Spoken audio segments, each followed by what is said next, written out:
Kia ora everybody, welcome to this beautiful day. It's Friday, second week of September, and we have a great lineup of the speaker today. Just want to welcome everybody, but before I do, just thought I'd do Karakia to bless our kōrero, but also our mahi that we're going to do today. So me inui tātou, e te atu i tēnei wā, ko te tūmana kia whai wāhi koe, kia pai ai ka mātou huinga, e mena ki tia mai kia mātou, kia ora ai te kaupapa, e whai ana i au ioane, i tēnei wā, ko te tūmanako, kia pai ai tā mātou haerenga mō ngā wā ki tonu atu, ake ake, āmene. Āmene. It's lovely to see everybody on screen this afternoon, and thank you for coming. First of all, I want to get through some household rules for our hui today. First one up is just to make sure that you have your laptops muted. Don't switch them off. And if you can, leave your camera on so that we can see your beautiful faces. The other part too is that we'll have a chat function here where you can enter the chat. Any questions that you might have before John Misky finishes the session, we can drop it in, and the team here at Te Manawa Haukura will pick up on those questions, and then we can move forward towards the end of the session. If you're finding any difficulty or hearing, I'm hoping that everyone can hear. If you can put your thumbs up.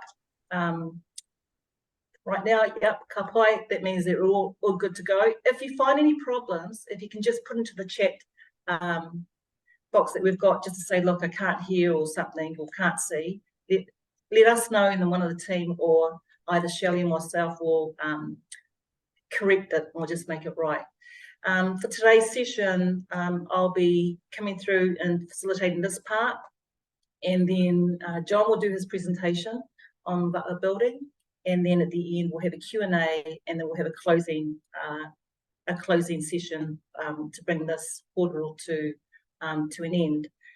In saying that, I just want to say thank you to everyone for coming, and to our Te Manawa Haukura team who are here today. But I just want to turn the lens over. We're squeezing the screen at the moment. We're sharing.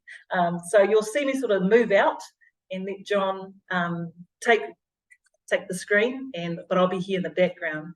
But just to give a bit of background to John, John Misky. John Misky is from Tokelau, Hāmoa, but he's also a relative of mine. We're related. Our great-grandmother's sisters, and there's a huge kōrero Whakapapa behind that. We come from a line of va'a builders, and John is now one of our tofunga in our family. And so he'll be talking about his experiences and telling his story. Really honoured to have you. Hakahetai ne. Hakahetai mo te awanoa. Hakahetai ki te koe. Ki talanoa ngā mea o ngā tupuna to look after our family for the next generation. I have nothing further to say except to hand this over to John. And I'm excited. I think you all, as we did with Cole last week, wonderful session on Māori philosophy, and now we're going to enter into the world of the Pacific Islands, and John will talk about that. So, yeah, I'll hand it over to you. Do you want me to start your presentation, or do you start talking? Yeah, you can put it up on the screen, and then I'll start talking. Okay. Yeah, ke mumu lava mo le atu te anganga hakahetai mo tēnei awanoa. Matungo hie ko mahai ki tātou I hakatahi ki tātou ngaluenga tēnei. I just wanted to acknowledge and say thank you for the space where I'm able to share a part of my story, which is also a part of our story. For the most part, as a youngster, I grew up. I grew up in Tokelau, and part of my childhood was growing up around canoe carving. Back then in Tokelau, that's the sound you heard in the morning was the old men and their ads under a shade of a tree where they were still carving.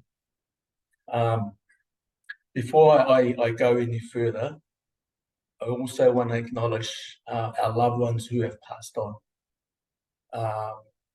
Most recently for my whānau, for Salo and I, we had our auntie who passed away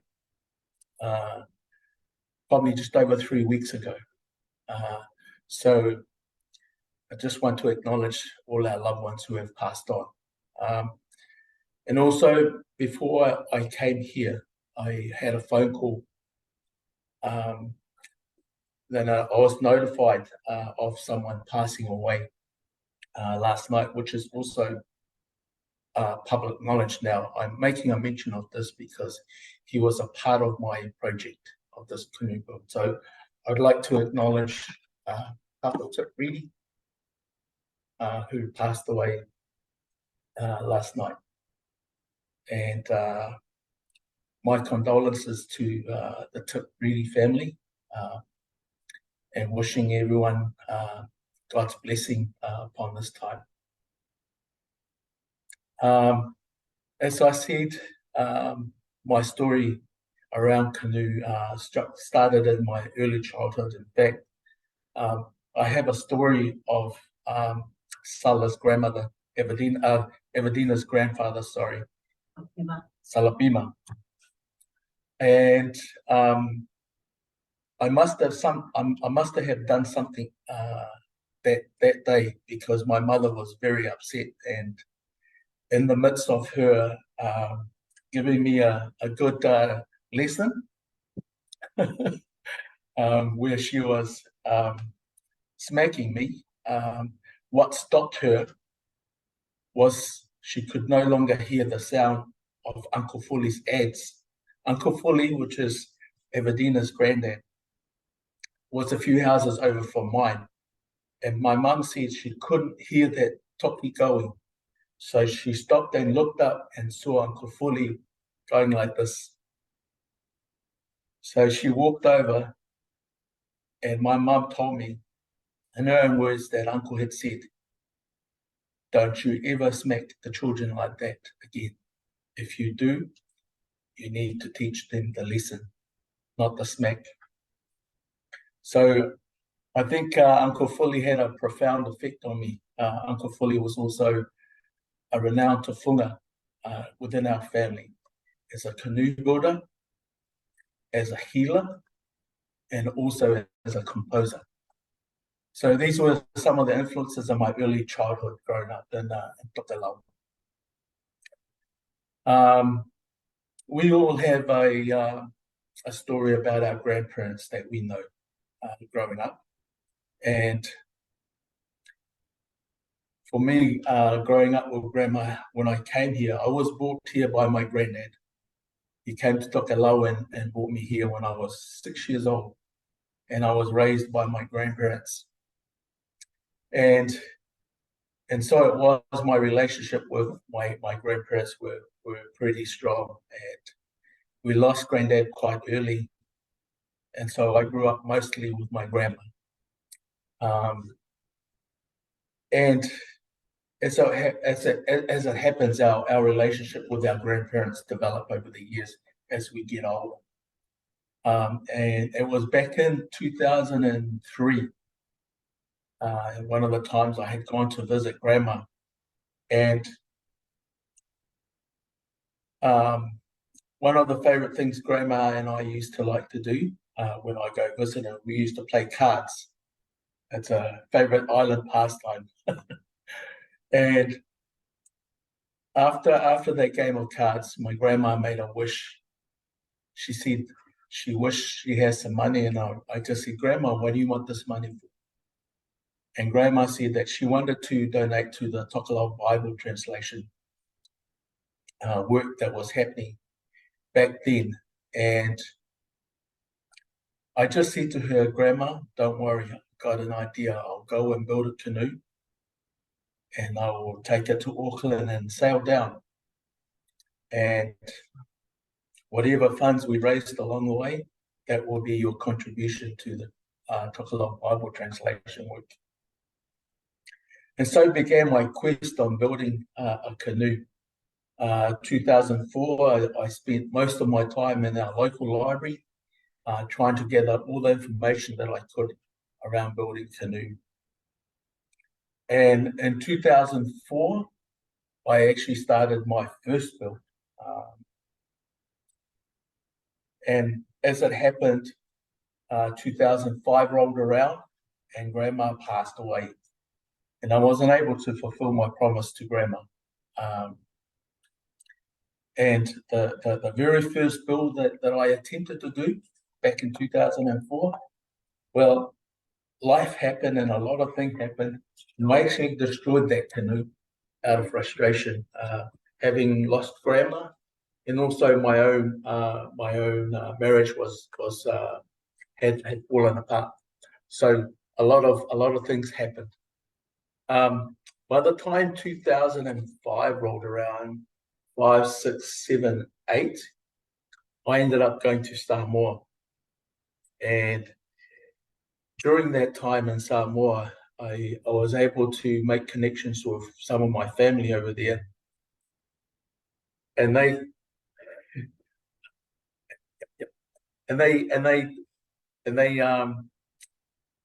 took me to one of their friends who needed a hand to finish a fire station off back in 2008 in Samoa. So there I was, Christmas time around Samoa, helping this guy finish his fire station off.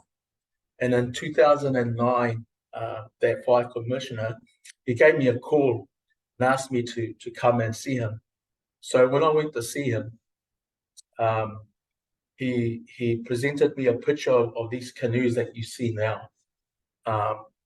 And thinking that Mihi was going to be in Samoa, I had asked him if I could get involved with it. And so he sent me to Auckland, where a Voyaging Society meeting took place, a Pacific Voyaging Society meeting that took place in Devonport. That was back in 2009 in February. And the company that built these canoes here was Salthouse. That's in Green Height, Auckland. And by this time, I had long forgotten my promise that I had made to my grandma. You know, Grandma passed away in 2005, and 2008, here I am in Samoa. And by 2010, we embarked on the journey. I was on the Samoan bar. There were 7 of these canoes that were built. There was a Samoan canoe, there was a Fijian canoe, there was a Tahitian canoe, there was a Cook Island canoe. And there were 3 canoes of Aotearoa, which made 7 canoes that voyaged around the Pacific. And I was so lucky to have been part of that journey as part of my life, because going to Samoa for me was trying to create space for myself from where I was in terms of losing Grandma and also my own personal life not going too well. And here I was, we embarked on this journey, we sailed around the Pacific, and next slide. And like I said, there were 7 canoes that we sailed around the Pacific on, and I was on a Samoan canoe. It was an amazing journey, and we got to sail from Samoa. We came here to Aotearoa, and from Aotearoa we went to Tahiti. From Tahiti we went to Marquesas to Hawaii, Hawaii to San Francisco. And here's a picture of us arriving in San Francisco. This is Te Matawa Maui, this canoe, and the canoe on the background is the Ngawalofa canoe, the Samoan canoe, which I was on. So from San Francisco, we went down the coast of California, and we wintered in San Diego 2011. And then we reassumed our journey back in 2012 in January and we sailed on to the coast of Baja, Mexico, Cocos Island, Galapagos back to Tahiti, back to Cook Islands to Samoa, and we were there for the 50th independence celebrations in Samoa. All these canoes. From Samoa, we went to Fiji, Vanuatu, and Vanuatu we went to Solomon's in 2012 for the South Pacific Arts Festival that happened there. And from there, the voyage finished.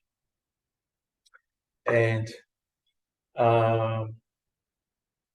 each canoe then made their way back home to their respective islands. And the Samoa canoe, we made our way back to Samoa. And in 2012, I think in September, we arrived back in Samoa. And after we packed the canoe down, I ended up coming back to Aotearoa. And this is a picture of the Samoan canoe, which is at the back of Sinalei, and that was us preparing to go for that voyage that we had been on. But in 2012, around September, I had come back. And it was a time where I was sitting in my sitting room and I was contemplating and thinking about where I had just been and this experience that I've just experienced. And in that time, I'm thinking to myself how lucky I was, how fortunate I am. I sensed my grandma walked into the room, and all I felt was this question, are you ready now? And then, of course, the light bulbs went on. I remembered my promise that I made to Grandma back in 2003. And what's funny about this is that when I made that promise to Grandma, I didn't know anything about canoe building for a start, and I didn't know anything about sailing. My going to Samoa at the time, in 2008, it was never about this voyage. Had nothing to do with it. Yet, there I was when I landed in Samoa at Christmas. By January, I was involved with the canoe project that was taking place. And I sailed around the Pacific. And all of a sudden, I realized the skills that I never had when I made that promise to Grandma, here they are. I've sailed around the world. I worked on these canoes. And so I began to think about how I'm going to build a canoe that I had promised Grandma. Yep. And I tried my first build in my second build in 2012. Remember, my first build was 2004. That one I had destroyed because of what happened. In 2012, when I came back, I tried again to do my first build, my second build, sorry. And it got to a point where I couldn't do it. So it never eventuated. 2014 rolled around and I made another attempt. And as like before, it didn't eventuate. And so by that time, I'd given up. And in my own silence, I apologized to my grandma that I couldn't do this, that I can't fulfill my promise. And by the time 2016 rolled around, well, I was a right mess. I was a right mess. I was heading for a nervous breakdown, a lot of anxiety, and I knew this was around the canoe. I sensed my grandma was waiting. And so I knew that if I didn't build this canoe, I don't believe I'll have peace in my life. So at Christmas time 2016, this is my prayer. Grandma, I'll do this one more time. I'll give this another nudge one more time. I will do what I can do, and I'll leave the rest to you and God. And so I began again to build in 2017. And this time around, the only thing different I'd done was I went to seek permission. I'd asked my mum and dad if we can go see the minister to come and bless this project. So the shed that you can see in which that on the screen right now is the temporary shed that I had built to start the mahi. But as soon as the shed was finished, I had invited the minister, I had invited my elders within my family and some community members to come in, and we had a little prayer and in that space, and also the project was blessed by the late Perema Leasi, the Reverend Perema Leasi. And so, like I said, that was the only thing different I did this time. In all my attempts prior, I didn't go seek permission. I didn't go ask for a blessing. If I was to be straight up and honest about why I did it, one of the things I feared the most was failure. And in a kaupapa, especially one of this magnitude, it carries the mana of your family. And that was the one thing that I wanted to protect. So in not telling anybody what I was doing, in my mind, I was trying to keep my family safe. But as protocol demands that I seek and ask permission first, I never did that. And so when Perema blessed the project to start back in 2017, I gathered my courage. I picked myself up from my state of depression that I was in, and started my build. And here I am in 2017. What you see is the very first board that was laid down by some of the community members in Porirua. The first gentleman you see with the glasses is the Reverend Elder Tuisopwanga. He's the one that is in charge of the Bible translation, Tokelau Bible translation work. The gentleman next to him is Falkland Luwaya. He's a direct uncle to me. And he's married to my auntie, my mum's sister. And the young lady next to the two reverends is Izzy Ford. Izzy Ford then was our deputy mayor in Porirua. And then as it goes down, there's some other community members that came and put down the very first board of this project. And at that time, that very first board was being nailed. The constellation that was rising at the time was Matali'i. Yeah. And this is the reason why I talked about Papa Tip earlier on. And I said he was a part of this project. And here he is Papa Tip and the late Reverend Perema Leasi. I don't know if you can see the two darker strips of the hull that on the screen. Those were the last two bits for the hull to close the hull. And I had gone to these two gentlemen to come and close the hull for me. And Papa Tip really was one of them. And of course, the Reverend Perema Leasi. Now, I don't know if you saw there was a picture much earlier on the screen of the canoe that I had built, which is this one here.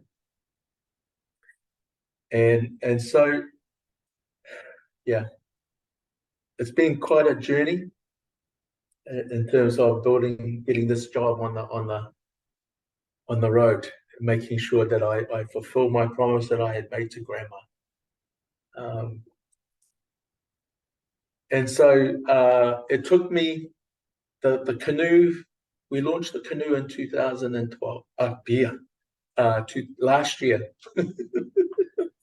We launched the canoe last year, and along the ways, I had lost my dad in September, so it was a big task, just to hold yourself together and continue on with the build. But I'm happy to say that I finished it, and yep.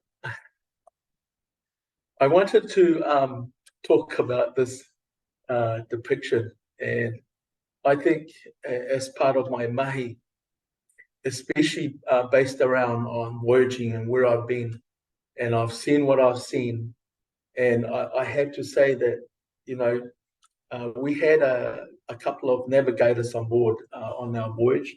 One of those gentlemen was Jack Thatcher. The other one was Tua Pittman from the Cook Islands, and it was also Hotoro Kerr. So looking at this depiction of the arrival by Goldie and Andrew Sharp, if I can say, I voyaged around nearly 2 years on our voyage, and when I arrived back in Porirua, I sure didn't look like any of those guys that you can see on screen right now. And so for me, it's important that this kind of space is important because it allows us to tell our stories in our way about our people with our voices. And so looking at this depiction of the arrival, for me, in my humble opinion, it's not a depiction of the arrival. It's a depiction of a colonial mindset, and it's one of arrogance and one of ignorance. And so it's a strong view that I have because I've been on this experience. I've seen what our people have done. And so to see our stories being told in this manner really saddens me, because that's a straight out lie. And so that's why I wanted to bring this picture up and speak to this picture, because it depicts the arrival of our whānau. Having said that, please correct me, whānau. If I'm right, our arrival was around the early 13th century, and here you have a depiction of the arrival in 1898, and that's some 600 years apart from when the Māoris arrived to this depiction here. And so, like I said, in my humble opinion, this is a depiction of a mindset, of a colonial mindset that is based on arrogance and ignorance. And that's kind of where I want to leave this depiction.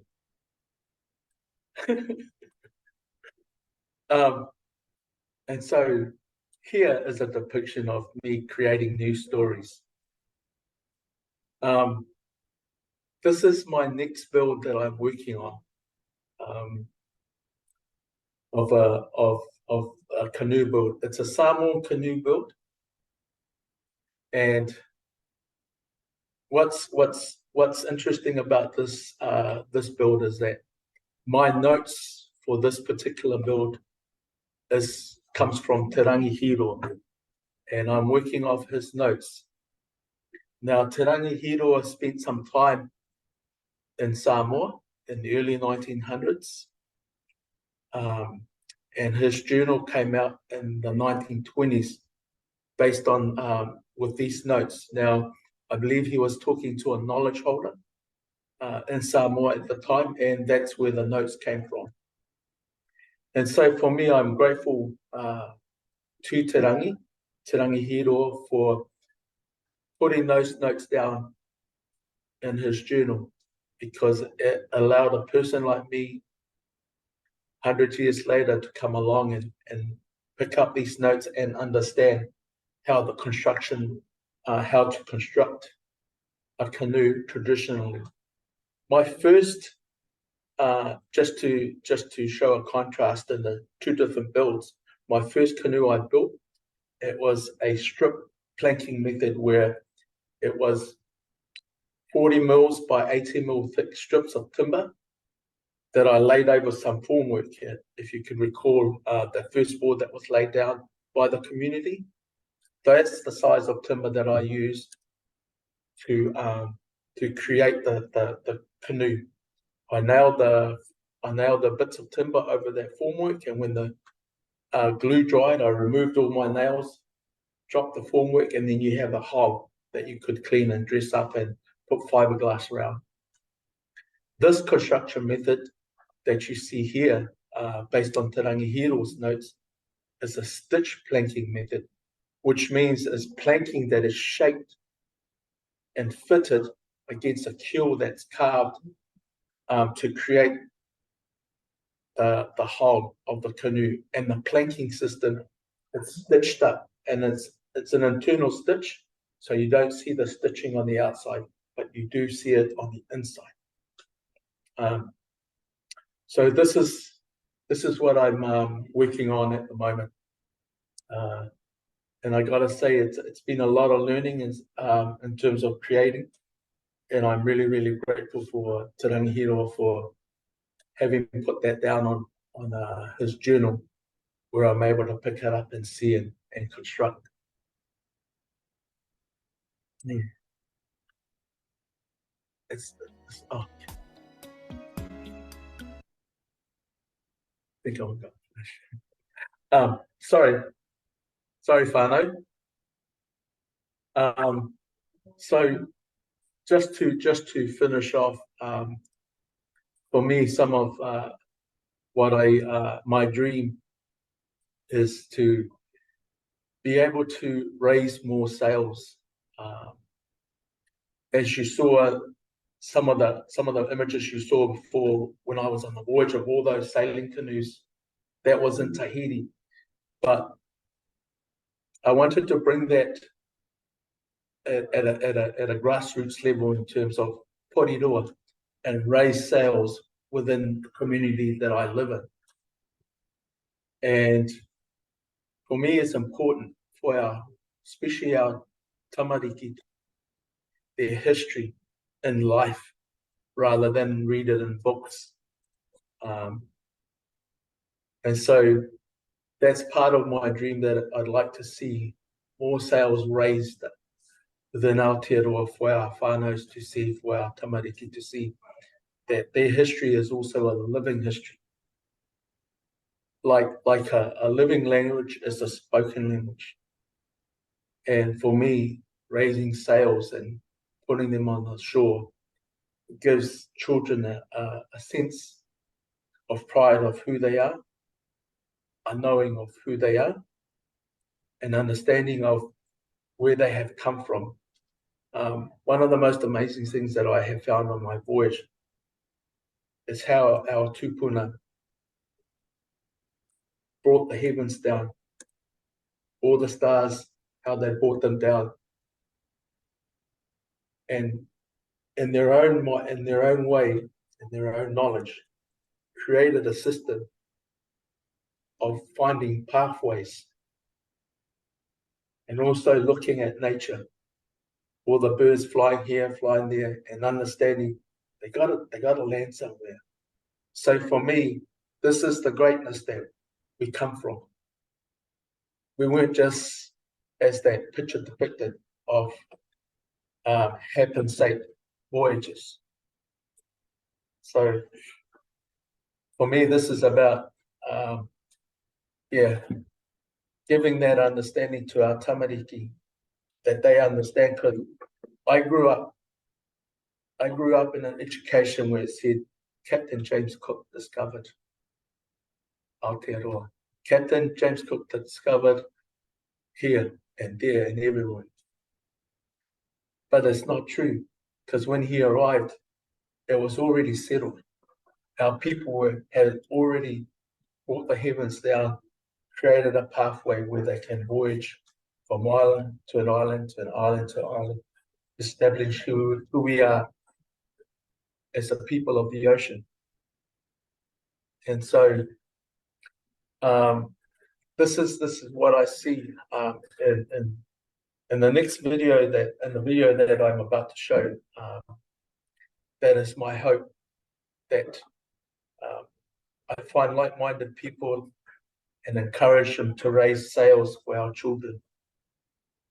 And I am encouraged, though, that some of the voyages that I have sailed with, in their own pockets, within their own communities, they are raising their sails and bringing awareness for our children around sailing.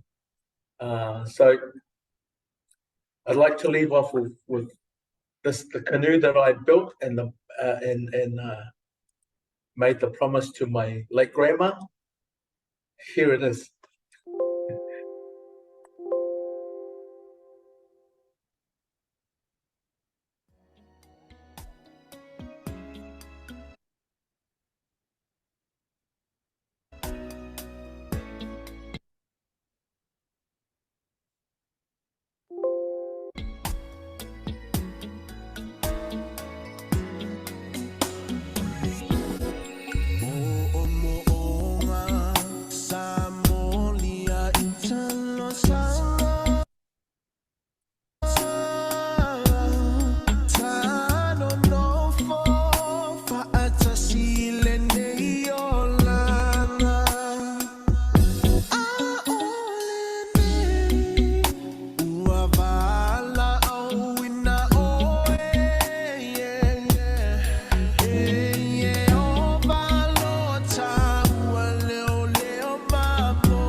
Kia ora, everybody. That brings us to the end of John's session. Firstly, I want to say a big thank you. And there's lots in there. It talks about life in general, philosophically, but also passion and aspirations of our people. And watching the waka on out, that's near Titahi Bay. Yeah, yep. Wonderful. Onipoto. Yeah. Beautiful scenery.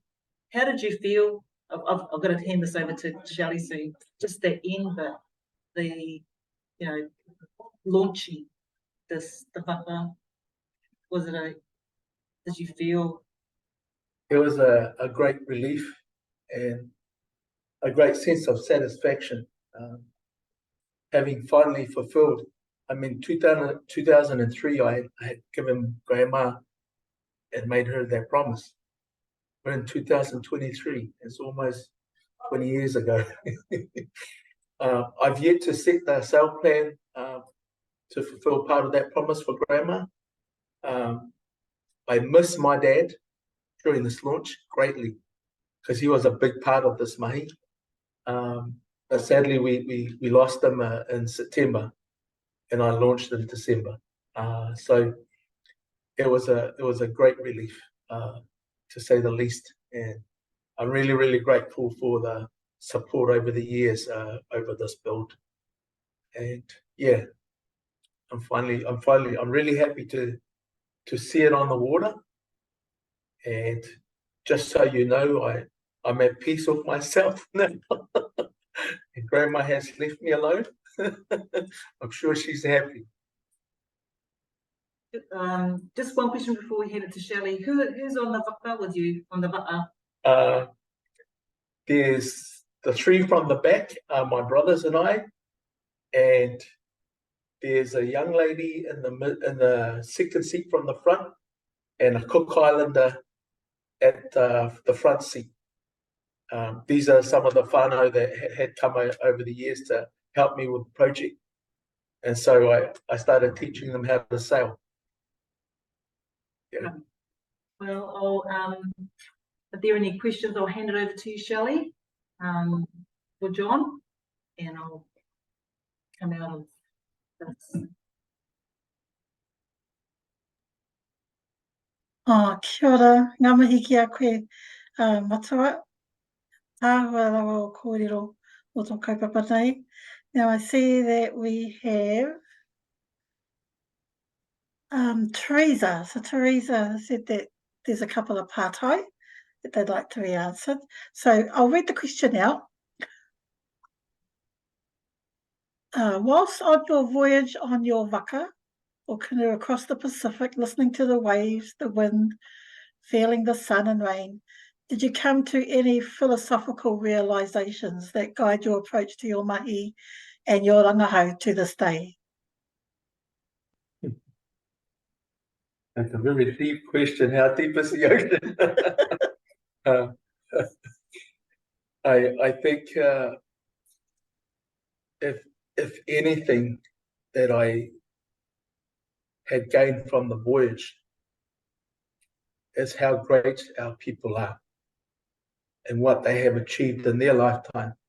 And they've left voyaging for me as a testimony of that achievement, and that we must find that same confidence within ourselves in this day and age to navigate our horizons, whatever that may be, in terms of the goals that we want to achieve, our own dreams, that within us is that same greatness, that we can navigate those horizons.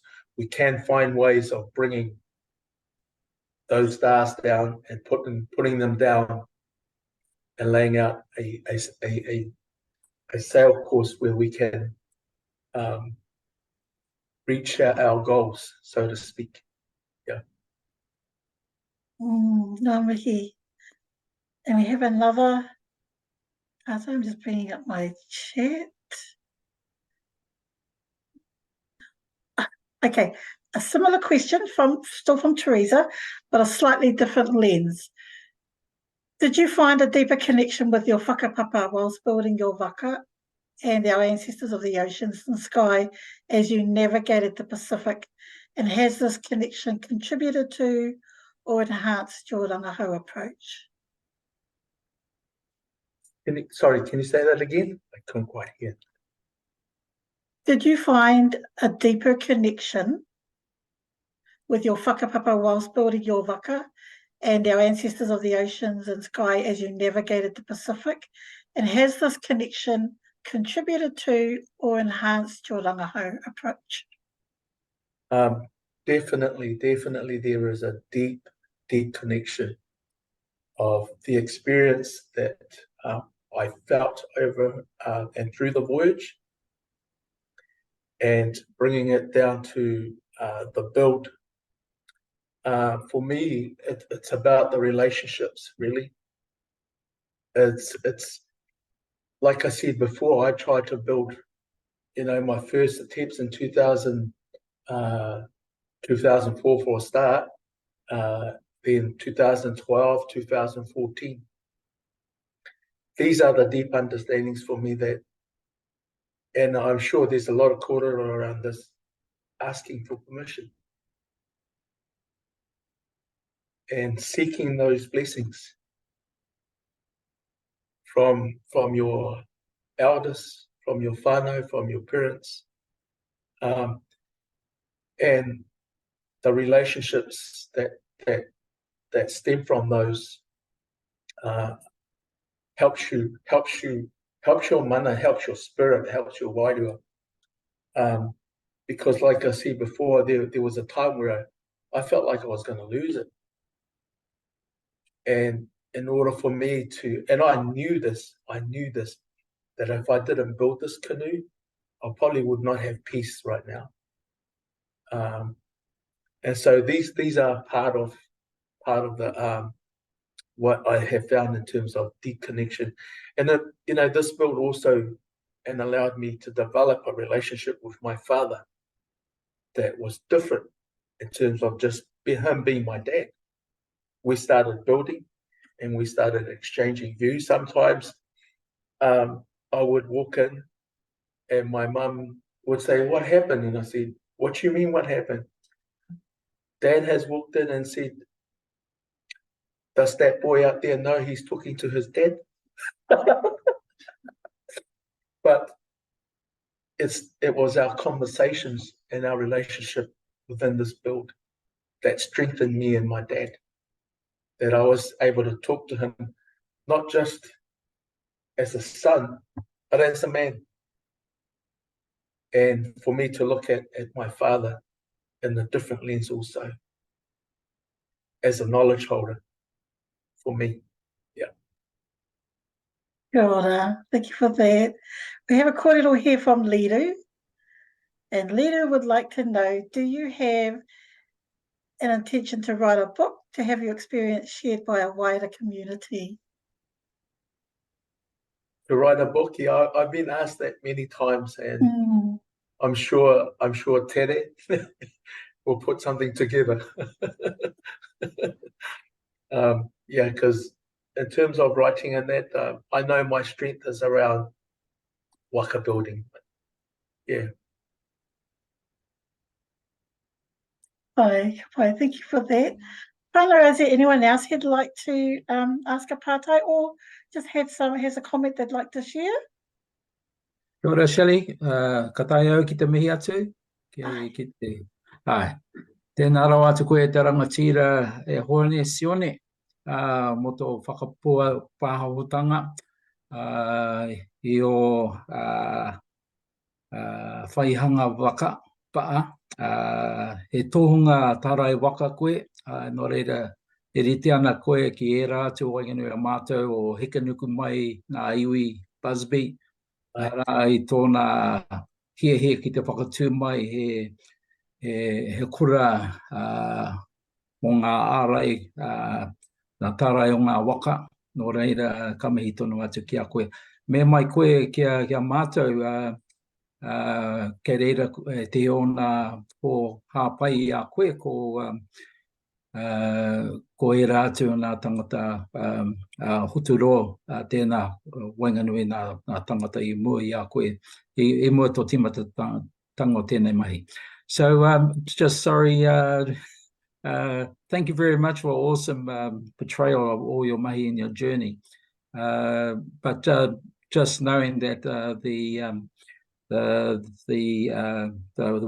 work that has gone on internally, that you mentioned hoturo, that ties in with our master navigator Hekaniku Mai Busby, the celestial school that he's setting up for navigators. Just wondering, have you been able to work closely with any of those ones, such as hoturo? And so it's not a journey alone. That work has already started. And just wondering, maybe in terms of your dream of, as you say, of raising more sales, that's an awesome whakaaro. But rather than just being a lone journey, there are others that certainly would welcome that your contribution and experience. And I just want to salute you in terms of your courage and your fortitude on the journey that you outlined, going around the Pacific, but following in the footsteps of our tupuna. Mai rano, mai nā mautere katoa nā te moana nui a kiwa. Nō reire, tarangatira tēnā rau atu koe. Bueno, I hope you got my question out of that. Yep, I did. And I want to first of all acknowledge our late Papa Hek. I met Papa Hek through the voyage that I've been on in Raiatea. I hadn't shown it in my presentation, but my waka, before it was launched, was blessed by Hoturoa Kerr and Jack Thatcher. I'd asked them to come down and be part of the day, and they both came down. Just so also that in terms of Whakapapa, I come under and I look to Hoturoa and Jack, also Hemi Erewera, sorry, up in the far north there. These are who I go to in terms of Whakapapa within Aotearoa. And so yes, I do work alongside Hotu and Jack very, very closely. They've become good mentors and good friends throughout the voyage. And yes, I do have this relationship with our whānau. That's awesome, Matua. I just wanted to, you mentioned Raiatea, so and Hek, Matua Hek. I was there in just in the 1990 doing some filming there. So if you saw a film of him, Hek and Nuku at the Tapatapa Aotea Marae, there was a lot of my filming that I was doing, but very honoured to see that just recently rescreened. But knowing that you were there too, Oia no nā mihi kia koe. Nā mihi e te rangatira. Thank you. Kia ora, Morehu. We probably have time for one more pārtai. Anybody has anything they'd like to ask? Helen? I'd like to say, if you don't mind, kia ora. Ngā se mālo lava I lau sunga John. Lo lava. So for maua. Le tufunga whauwaa. Mā lea tere lau whaunoanga, mā lo lava. O te mea wa leronga o whea whoere tala noi sesi. O te whea vi ia mo mole atua. Ona o se mea, o se mea whoelea wa lerona o mawhawhaue. Wa ye te tangata whoelea mai te tātou atu motu o mawhaiona. Pai se me whapelei, whapetei, mā lo lava. O se mea se I'm going to switch to English. So let's explain. Can I say how excited I am? I'm finishing my doctorate. It's taken me years and years to do this. And it's on Measina. And Measina, one of the Measina that I've been saying is missing. So Measina is similar to Taonga, the concept of Taonga, but quite different. One of the Measina that I have been, why is this we've lost it in the sense of having our tufunga, our master practitioners who can do it, and I understand why he wanted to do it himself in a sense, through our ancestors, your grandma. I felt it when you were talking about it. I understand. It's like my grandma, she passed on things to me. And there's something very special that, yes, we could do it together as a group, but there's just something special about why you particularly needed to do it and the permission that you were then able to get. I'm coming to finish it, and just in the next few weeks, I'm hoping to be able, it's actually through Awanuiarani, because like Auckland Union, they just, they don't buzz with me. But what I can say is that, I thought I should have just done one thing, but I did Measina, a huge whole lot, and that's what's got me into so much trouble over the years. But what I wanted to say is that I think there's a real movement towards trying to bring our mea sina and kaonga as well for tangata whenua, bring it to the forefront, and that becomes part of the curriculum for our children to learn from, because like you were saying, some of these paradigms that have been out there for many years haven't really been helpful. But thank you that there's someone like yourself. I actually saw you earlier, maybe during, I think when you had this is a question coming up, when you had your launch, and it was on, I think it was on one of the platforms, and I saw it and I thought, that's not in Auckland, it's down in Wellington, you know, down there.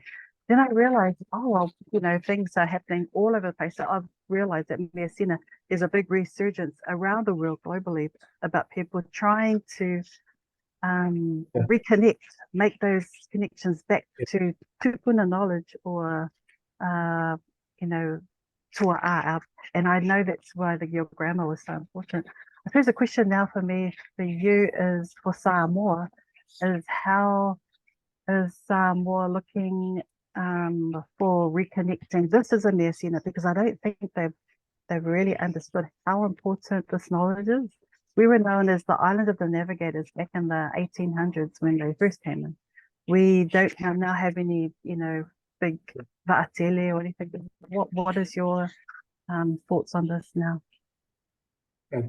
I do have plans to look at Samoa in terms of bringing this knowledge back, in terms of how to construct traditionally. Also, at my launch, and I haven't shown it, but Tuatanga Loa Joe Annandale, he's a paramount chief from the Whalealili district. He was then, when I was voyaging, he was the voyaging president of Samoa, Voyaging Society. So I have maintained that relationship with him. And at this launch, he came, and of course, he knows Hotu and Jack really, really well from the voyage. And so he asked me the question whether I would come to Samoa and build a canoe like this for Samoa. And I think it's important that we bring back for Samoa this mea sina.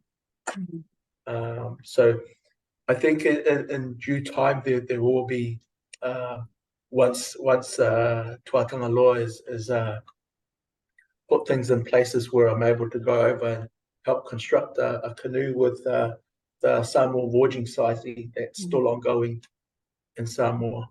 Yeah. Thank you.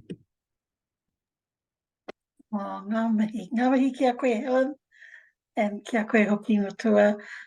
We're probably at our time where it's time to close off, but I just wanted to check with our director. Rebecca, did you want to say anything? I know you've enjoyed just absorbing all the kōrero. Just to say thank you, John. That was fabulous to listen to.